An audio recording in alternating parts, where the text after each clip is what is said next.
नमस्कार दोस्तों, आज की कहानी है काकोरी कांड की और वो भी भगत सिंह की जुबान से और बहुत ही रोमांचक होने वाली है। तो चलिए शुरू करें।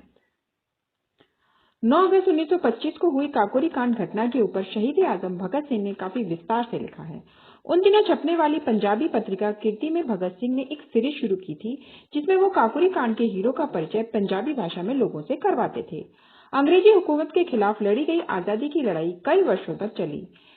इस दौरान अलग अलग वाकये हुए, कई छोटी बड़ी घटनाएं हुई जो इतिहास में दर्ज हो गईं। महात्मा गांधी ने जब असहयोग आंदोलन वापस लिया तो एक नई पीढ़ी को काफी झटका लगा था, क्योंकि बड़ी उम्मीदों के साथ देश में एक बड़ी संख्या में लोग इस आंदोलन के साथ जुड़ गए थे।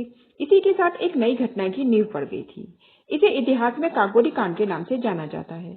इस घटना ने अंग्रेजों को बड़े परेशान किया और एक संदेश पहुंचा दिया कि हिंदुस्तानी क्रांतिकारी उनसे लोहा लेने के लिए हर तरीके से तैयार हैं। इस घटना के लिए हमेशा राम प्रसाद बिस्मिल, अशफाक उल्लाह खां, राजेंद्र लाहिड़ी, ठाकुर रोशन सिंह समेत कुल 10 क्रांतिकारियों को याद किया जाता है। यानी काकोरी कांड को अंजाम देने वालों में अधिकतर लोग हिंदुस्तान रिपब्लिक एसोसिएशन से जुड़े थे, जिनमें से कुछ लोगों को बाद में इस मामले के लिए फांसी भी हो गई। इस पूरे कांड के दौरान जर्मनी के माउजर का इस्तेमाल किया गया। करीब 4000 रुपए लूटे गए थे। अगस्त 1925 को हुई इस घटना पर भगत सिंह ने काफी विस्तार से लिखा है। उन दिनों छपने वाली पंजाबी पत्रिका कीर्ति में भगत सिंह ने एक सीरीज शुरू की थी जिसमें वो काकोरी कांड के हीरो का परिचय पंजाबी भाषा में लोगों से करवाते थे। इसके अलावा इस पूरी घटना से जुड़ी बातें साझा करते थे। भगत सिंह ने कीर्ति में अपने कई लेखों में काकोरी कांड से जुड़े सभी 10 मुख्य और अन्य साथियों का जिक्र किया है। साथ ही उनका पूरा परिचय भी लिखा है। इनमें सचिंद्र नाथ सान्याल, राम प्रसाद बिस्मिल, राजेंद्र लाहिड़ी, रोशनलाल सिंह, मन्मथ नाथ गुप्त, जोगेंद्र चंद चटर्जी, गोविंद चरणकर, सुरेश चंद्र भट्टाचार्य, राजकुमार, विष्णु शरण दुबलिस, राज दुलारी, अशफाक उल्लाह खां के बारे में लिखा गया। मई 1927 को काकोरी के वीरों से परिचय नाम से लेख में उस किस्से के बारे में भगत सिंह ने लिखा है। 9 अगस्त 1925 को काकोरी स्टेशन से एक ट्रेन चली। ये करीब लखनऊ से 8 मील की दूरी पर थी।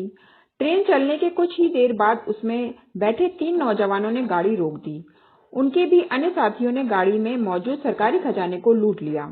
उन 3 नौजवानों ने बड़ी चतुराई से ट्रेन में बैठे अन्य यात्रियों को धमका दिया था और समझाया था कि उन्हें कुछ नहीं होगा, बस चुप रहें। लेकिन दोनों ओर से गोलियां चल रही थी और इसी बीच एक यात्री ट्रेन से उतर गया और उसकी गोली लगकर मौत हो गई।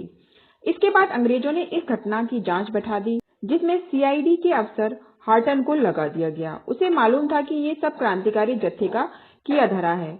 कुछ वक्त बाद ही क्रांतिकारियों की मेरठ में होने वाली एक बैठक का अफसर को पता लग गया और छानबीन शुरू हो गई। सितंबर आते आते गिरफ्तारियां होनी शुरू हो गई।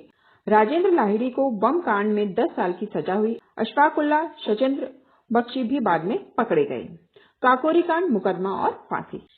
काकोरी कांड का मकसद सिर्फ अंग्रेजों के सरकारी खजाने को लूटना नहीं था, उन्हें एक कड़ा संदेश पहुंचाना था। इसके बाद जब अधिकतर लोग पकड़े गए तो 10 महीने तक मुकदमा अदालत में चला और फांसी तक नौबत आ गई। जनवरी 1928 में भगत सिंह ने फिर कीर्ति पत्रिका में लेख लिखा। 17 दिसंबर 1927 को राजेंद्र नाथ लाहिड़ी को गोंडा में, 19 दिसंबर को राम प्रसाद बिस्मिल को गोरखपुर, अशफाक उल्लाह खां को फैजाबाद, रोशन सिंह को इलाहाबाद की जेल में फांसी दे दी गई। सुनवाई कर रहे सेशन जज हैमिल्टन ने कहा था कि ये सभी नौजवान देशभक्त हैं। भले ही इन्होंने अपने फायदे के लिए कुछ न किया हो, लेकिन अगर ये जवान कहें कि वो अपने किए का पश्चाताप करेंगे तो सजा में कुछ रियायत दी जा सकती है। लेकिन अंग्रेजी हुकूमत के आदेश पर फांसी दे दी गई। शहीद फांसी का तख्ता और शायरी। इसके अलावा कुछ किस्से साझा करते हुए भगत सिंह ने बताया कि जब अशफाक उल्लाह खां को फांसी दी जा रही थी तब उन्होंने जाते हुए कुछ शेर पढ़े थे। इसी किस्से को बताते हुए लेख में लिखा गया है, अशफाक उल्लाह फांसी से एक दिन पहले अपने बाल सही कर रहे थे, तब उन्होंने साथी से कहा, कल मेरी शादी है और कैसी बातें कर रहे हैं। फांसी की ओर जाने से पहले अशफाक उल्लाह खां ने शेर पढ़ा, फना है हम सबके लिए, हम पे कुछ नहीं मौकूफ, वफा है एक फकत जाने की ब्रिया के लिए। इसके अलावा उन्होंने कहा, तंग आकर हम उनके जुल्म से बेदाद से चल दिए सुए अहम जिंदाने फैजाबाद से।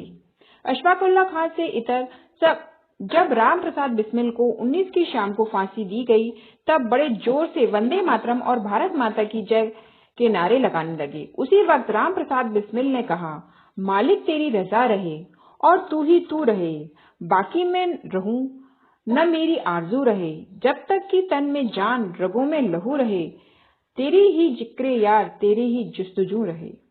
जब रामप्रसाद बिस्मिल फांसी के तख्ते पर पहुंचे तो उन्होंने फिर से शेर पढ़ा, अब न अहले वलवले हैं और न अरमानों की भीड़, एक मिट जाने की हसरत अब दिले बिस्मिल में है। भगत सिंह की आदत थी कि जो पढ़ रहे हैं उसके बारे में वे लिखते भी थे ताकि और लोगों को पता लग सके। ऐसा ही उन्होंने काकोरी कांड के साथ किया। उन्होंने हर उस व्यक्ति के बारे में लिखा जो काकोरी कांड में किसी न किसी रूप में शामिल रहा, जिसकी वजह से लोगों को उन महान वीरों के बारे में पता लगता रहा। 1927 से कीर्ति पत्रिका में काकोरी के बारे में लिखने का सिलसिला करीब 1.5 साल तक चलता रहा। भगत सिंह को जैसे ही कुछ बातें पता लगती या वीरों से जुड़ी कोई जानकारी मिलती तो उनके बारे में और कुछ जानकारी जुड़ाकर पत्रिका में लेख लिखते थे। देखने के लिए धन्यवाद। प्लीज